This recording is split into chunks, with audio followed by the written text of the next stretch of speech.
So, when one thinks of Western movies, there are two names that particularly come to mind: Clint Eastwood and John Wayne.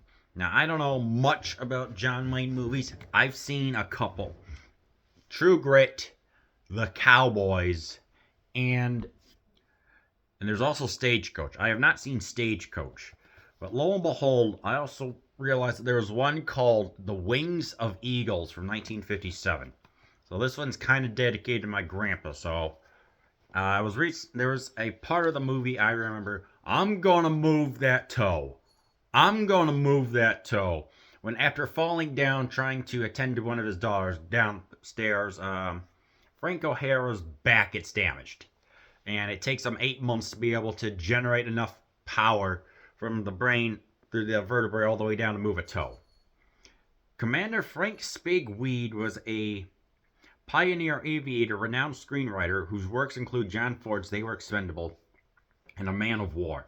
The skies beckoned Spig to action. A crippling injury ultimately left him powerless to act, propelling him to discover the power of his pen. He was talented, driven, flawed, a friend of Ford's, and the subject of this compassionate biography. John Wayne plays Spig, and Ford directs The Wings of Eagles, which also offers a fascinating glimpse into the ways and world of Ford. Warbond plays movie maker John Dodge, a role modeled on Ford. Maureen O'Hara's Wayne's five-time co-star, including Ford's The Quiet Man, and Dan Daly of Ford's 1952 What Price Glory plays Spig's indomitable wife, managed cigar-chomping sidekick Jughead Carson.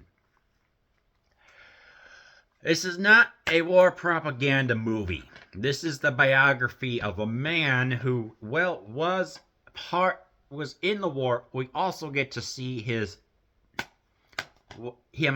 majoritively outside of the life. We actually get to see his everyday interactions with life and society and things like that. And it mostly takes place in the 1930s and the all the way up until 1945, after the Japanese surrendered.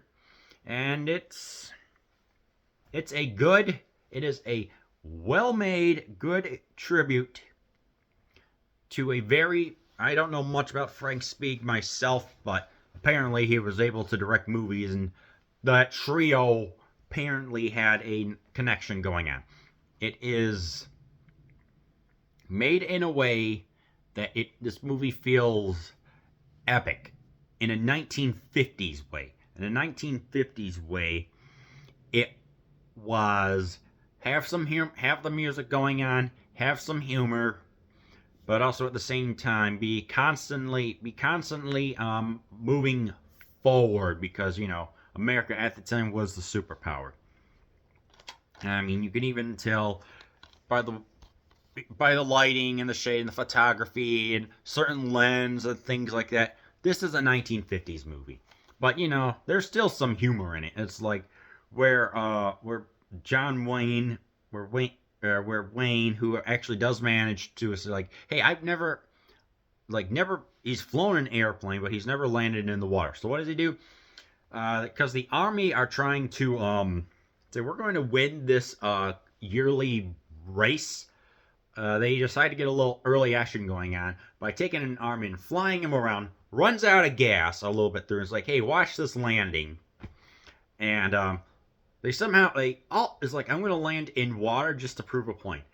There's a party, there's a pool, and he eventually crashes, literally is a party crasher, lands in this pool, and then maybe almost lands 95%, but then just misses it and comes right ashore, just to give you that style of humor. And then there's a drunken brawl with there's a brawl going on between the army and the navy of throwing a pie in a person's face, a person's cake. A brawl ensues because it's you think they were trying to have more cooperation. So, and again, this is meant to be a comedy in the way. And the cops get called a couple of times, which it is funny just to see it, just them all run out, especially when the popo arrive, which it is funny. in its own way, just how fast it goes.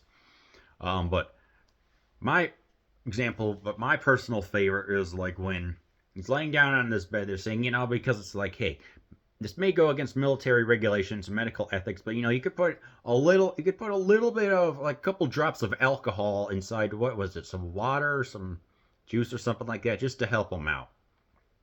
And I'm like, okay, we're gonna hide it behind like this vanity. Second time, then a general comes in and does the same thing, and then thirdly comes, what was that? Like a waitress, like a maid or something like that. Here, have some elderberry wine, that should help them out. And then later, there's just like hangers and hangers of this stuff of just booze that they're all just trying to give them. Which it is funny to see just how much there is. There's like 5 hangers of booze, and even Ward Bond's character drinks some, drinks a little bit, and he's like, I've had bathwater that tasted better than this stuff. So I don't know. It's a visual gag. It's a visual type of comedy, and a little bit auditory too. But the humor is just like 90% is visual. So you got to keep an eye out. It's an hour and 50 minutes, and really the best performance comes from Maureen O'Hara, who plays the wife of Min. I'm guessing that's short for Minnie. It's like she wants to try. It's like she's getting frustrated with the Navy life. She says, Spig joined it. I married into it, and it did like a comparison of like drawers or something. It's like, here's the Navy, here's the Army, and then I got my own little drawer, and it's getting real hard to breathe in there because she's feeling frustrated. So it's like, they're trying to make it work, and it's in a way it's just she goes through a lot of stuff because she's frustrated by it. Wants to raise their 2 kids correctly, but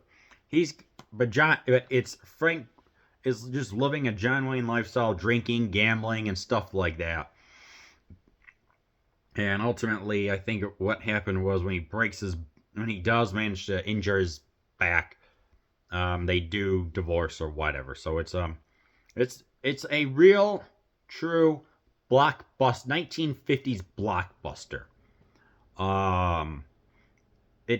There's aerial combat towards the end when after Pearl Harbor's, like he manages to get on a ship and actually figures out a way of how, because they kept on attacking the carriers, in the front, and then in the middle. It's like, hey, let's get the little jeeps, the general purpose vehicles. Let's have the little carriers come along as well, so that way they're going to be instant replacements. So that was interesting to see, and and we get to see his way, how he writes and how his movies become popular and stuff like that. So it really does feel like this man's life is being celebrated, and as a hero in the 1950s, So yeah, that's pretty much what this is. This is overall a really gosh darn good movie. 1950s biopic though, so do keep that in mind. Yes, John Wayne, notorious drinking. He did drink a lot, and it was in westerns, and it was a lot more raw and masculine there. So say about that what you will, but yeah, I do recommend that you watch The Wings of Eagles.